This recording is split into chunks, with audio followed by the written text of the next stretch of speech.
First and foremost, the officiating was questionable, right? I don't know. The referee, the offsides, it was a mess.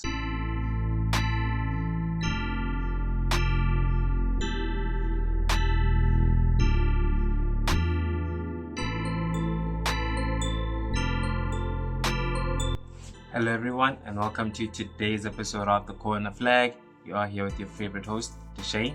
And as you can see, we just finished watching the match. And yeah, let's go ahead and talk about it a little bit. 1-1 in Uyo in Nigeria, of course. The Super Eagles managing to hold down Bafana to a 1-1 draw, right? Yeah, about the game. Let's go ahead and talk about the game. First and foremost, the officiating was questionable, right? I don't know. The referee, the offsides, it was a mess. It was a mess. At some point, the Bafana defenders, the three of them were on yellow cards at one time, right? So it did feel like the officiating was a little bit lopsided. But that's just me. And also the offsides as well.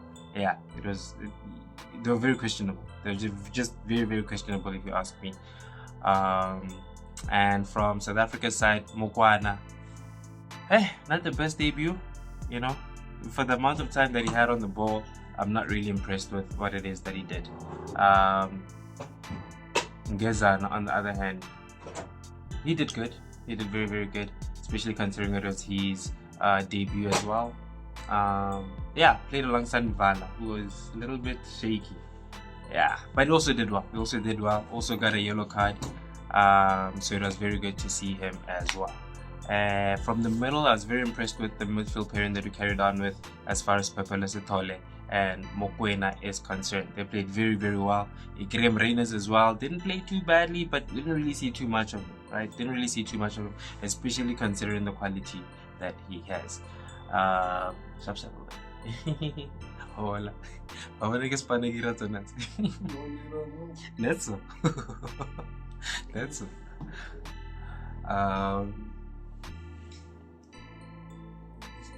No, sha. That's it. That's it. Yeah, so it was a fantastic game all around. Tampa's won. Like, yo, guys, wow. For me, possibly the man of the match, right? We could say something about Lokman to some degree, but nah, Tampa's won for me takes the cake for me. He absolutely made Bafana take. And was behind everything that good that happened for Bafana, if you ask me. As I did say earlier, Mokoena and Pepele Sithole were absolutely magnificent in the middle together as well today. Especially with the assist from Pepele Sithole and also his aggressiveness on the ball. That was really, really good. We expected a little bit more from Pesitao, right? Maybe he just wasn't played in the right position. He had an opportunity to win it for South Africa also, right?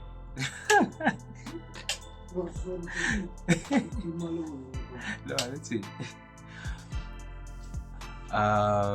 Yeah, no. So as you can see, I have producers in the studio today, right? Or in my living room, I'd say. So yeah, Pesitao, as you said, had a chance to win it for South Africa. Didn't quite come off for him, especially with the curler at the end. Ralfoster also, the plus 90 minutes didn't quite work out, just fumbled a little bit.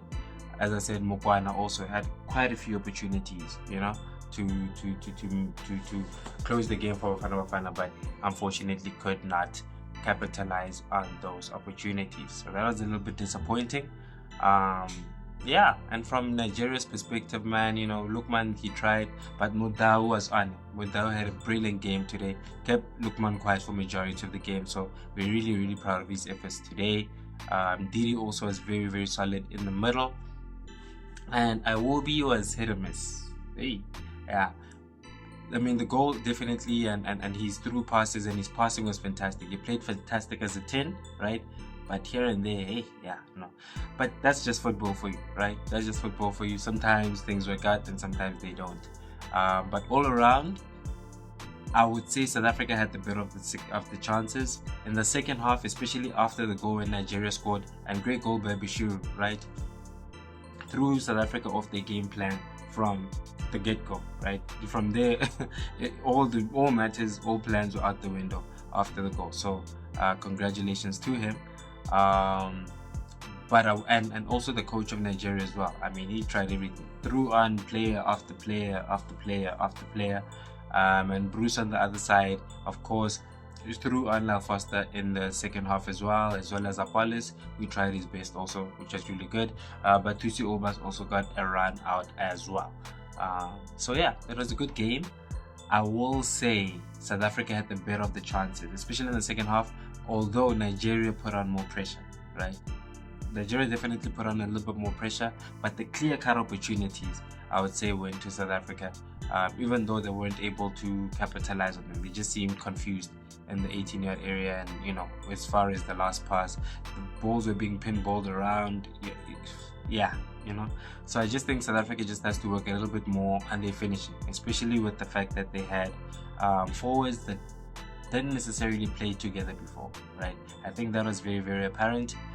So South Africa, that's something to look for, you know, just to try and like fix up, especially when you go up against Zimbabwe in the next game, right? And they'll also be looking, you know, to come back with a vengeance, especially after losing to Lesotho. That was very, very unexpected, but that's football for you. So yeah, that just brings us to the end of our video for today. Thank you so much for coming through. Let us know what you thought of the match and if there are any players that impressed you throughout. But until next time, everyone, of course, I'll see you in the next episode of Bafana Flag.